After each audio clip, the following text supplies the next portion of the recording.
One nation under God, or one nation under corporation? From the mercenary industrial complex to the system of mass incarceration. From smallpox annihilation of native populations in the name of colonization to the advent of gangster rap and the promotion of self-destruction to subdue the black and brown population. Make it yours, historically meant taking ours. But has it ever been ours is the question that I'm facing. Redlined and Jim Crowed right after Emancipation Proclamation, which our civil rights leaders fought against only to face assassination. Soon after which drugs were flooded into our urban populations.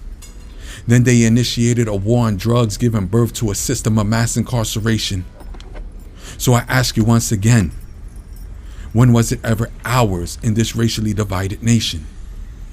Racially divided to subdue the poor by those with a displaced love of wealth who, in the process, enslaved themselves to this very creation.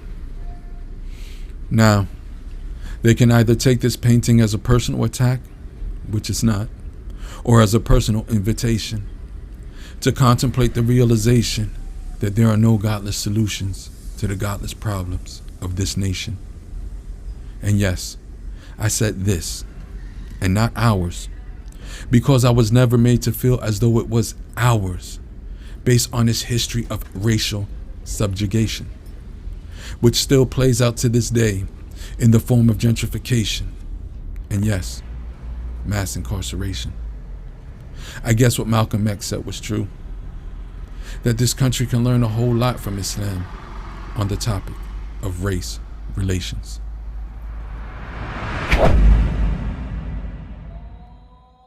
When I was on the pilgrimage, I had close contact with Muslims whose skin would in America be classified as white, and with Muslims who themselves would be classified as white in America.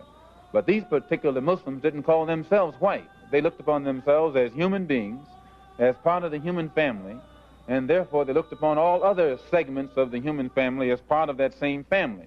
Now, they had a different look or a different air or a different attitude than that which is reflected in the attitude of the man in America who calls himself white.